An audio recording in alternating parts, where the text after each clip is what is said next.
तो देखो आज हम सीखेंगे यहाँ पर बैंक रिकंसिलिएशन और maintain bank instrument details.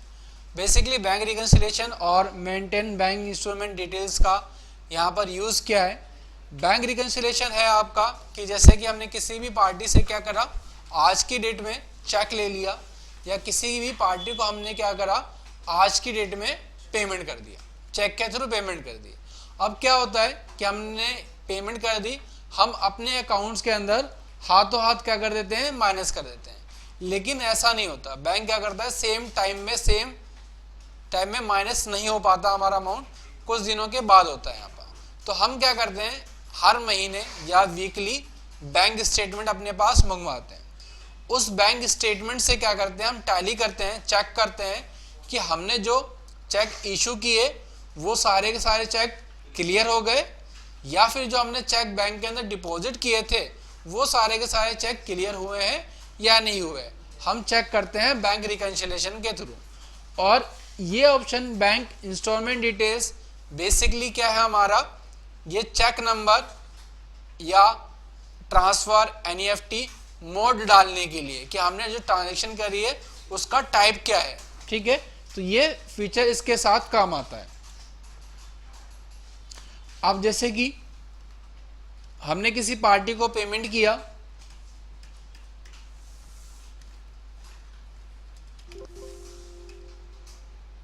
Busy, और मैंने कहा, मैंने इनको 10,000 रुपये का एक चेक दिया है, चेक नंबर ये हैगा, और किससे दिया है, मैंने कहा बैंक से दिया है। ठीक है, आईसीआईसी बैंक से 10,000 का चेक दे दिया। दूसरा, फिर 10 तारीख की डेट में मैंने एक चेक और दे दिया बिजी को ही, ये हमने दे दिया 50,000 रुपये का चेक दिया,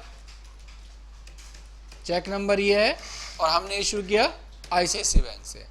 अब इसी तरह ही हमने क्या करा, रिसिप्ट किया पार्टी से, हमने रिसीव कर लिया एवीएस गारमेंट से 80,000 रुपये का चेक, और इसका चेक नंबर ये था, और ये चेक मैंने अपने बैंक आईसीआईसीआई बैंक के अंदर डिपॉजिट कर दिया। फिर एक चेक मैंने यहाँ पर रिसीव कर लिया जेकेएल गारमेंट से, और ये चेक है 75,000 का। चेक की ट्रांजेक्शन यहाँ पर इसलिए ले रहे हैं क्योंकि चेक को क्लियर होने में टाइम लगता है। बाकी जो दूसरी ट्रांजेक्शन टाइप है यहाँ पर आपके, ये हाथों हाथ हो जाते हैं। जैसे आरटीजीएस आपने करी है तो ये क्या होगा, हो सकता है 1 घंटे बाद 2 घंटे बाद आ जाए, एनईएफटी भी 2-3 घंटे में आ जाएगी, और सबसे फास्ट आईएमपीएस आ जाएगी, और ई पेमेंट तो हाथों हाथ ही आपके अकाउंट के अंदर आ जाती है यहाँ पर। ठीक है, तो अभी क्या किया है, हमने कहा चेक के थ्रू ही ट्रांजेक्शन करी है, और ये चेक जो हमने लिया उसका चेक नंबर ये है, और हमने ये चेक कहाँ डिपॉजिट कर दिया, हमने ये चेक बैंक के अंदर डिपॉजिट कर दिया। ठीक है, अब हमें क्या मिलेगा, हम बैंक स्टेटमेंट निकलवा के लेके आएंगे और चेक करेंगे जो जो चेक हमने डिपॉजिट किए और जो जो चेक हमने पार्टी को इशू किए हैं वो सारे के सारे चेक क्लियर हुए या नहीं हुए। वो चेक करने के लिए आएंगे हम बैंक रिकंसिलिएशन के अंदर, और बैंक रिकंसिलिएशन के अंदर आपके पास ये 4 एंट्रीज दिखाएगा, show all entries. Show all entries के अंदर आपको सभी एंट्रीज दिखाएगा।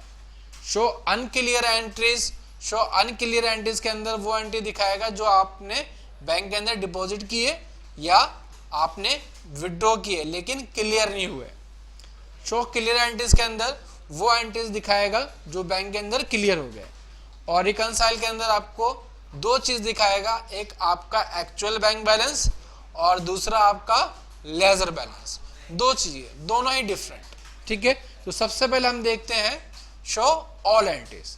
शो ऑल एंट्रीज करेंगे और यहां पर हम जैसे नाम डाल देते हैं क्या, आईसीआईसीआई बैंक अकाउंट, और इसके अंदर एक चीज और ऑप्शन कर लेते हैं यहाँ पर, शो बैंक इंस्टॉलमेंट डिटेल्स।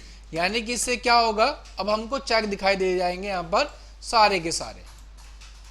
अब कह रहा है कि आपने जो चेक दिया था 10,000 रुपये का चेक बिजी को दिया है, जो चेक नंबर है 25,026,23।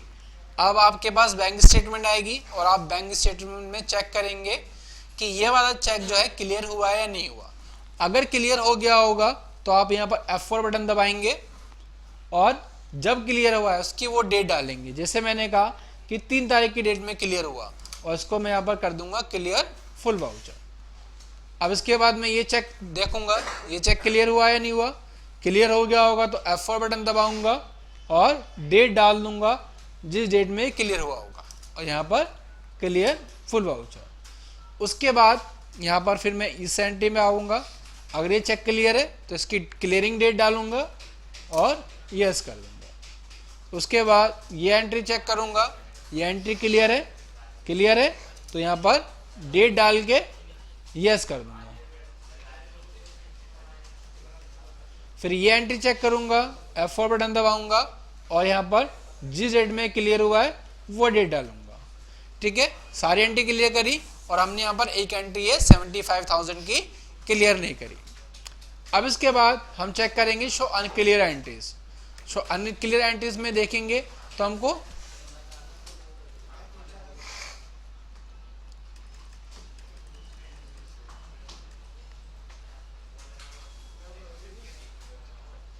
यहाँ पर ही दिखा रहे हैं, एक शो क्लियर एंट्री देखते हैं। अच्छा यहाँ पर दिखा रहा है, हमने यहाँ पर फुल वाउचर नहीं किया। शो ऑल एंट्रीज में हमने जो बाकी एंट्रीज थी ये 2 हो गई थी तो यहाँ पर हम F4 करेंगे और यस कर देंगे, F4 करेंगे यस कर देंगे, F4 करेंगे यस कर देंगे। ठीक है, एक एंट्री छोड़ दी। अब यहाँ पर अनक्लियर एंट्री में आप आओगे तो आपको वह एंट्री दिखाएगा जो अनक्लियर है। सारी एंट्री दिखा रहे हैं और क्लियर एंट्रीज में देखेंगे। अच्छा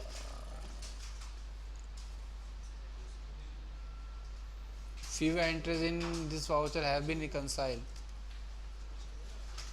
ये एंट्री यहाँ पर दिखा नहीं रहा। और शो क्लियर एंट्रीज में देखेंगे यहाँ पर तो आपको यहाँ पर दिखा देगा कि आपकी ये सारी की सारी एंट्रीज यहाँ पर क्लियर हो चुकी हैं।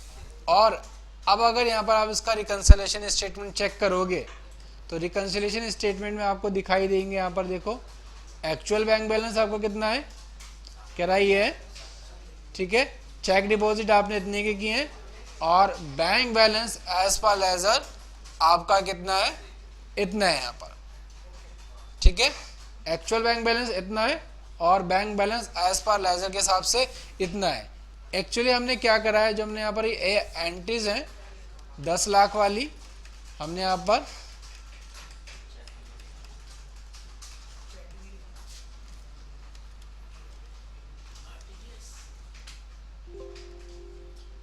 ठीक है, और दूसरी जो हमारी ये एंट्रीज हैं इसमें तो हमने डाल दिया, इस एंट्री में हमने नहीं डाला था।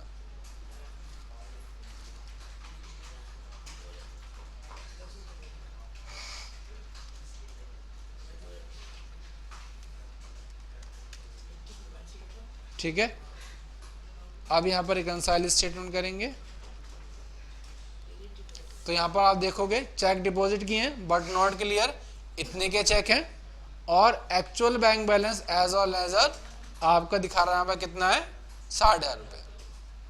ठीक है, यानी कि ये दोनों चीज़ें आपकी क्या दिखा रहा है, यहाँ पर डिफरेंट दिखा रहा है। लेकिन क्या होगा, मंथ एंड में जब भी आपका मंथ एंड होगा ये दोनों चीज़ें आपकी मैच होनी चाहिए, एक्चुअल बैंक बैलेंस और लेजर बैलेंस। कैसे मैच होगा ये, जो आप बैंक की स्टेटमेंट निकालेंगे उस बैंक की स्टेटमेंट से ये दोनों की दोनों चीज़ें यहाँ पर मैच करके दिखाएंगे यहाँ पर। ठीक है, तो इस क्लास में इतना ही।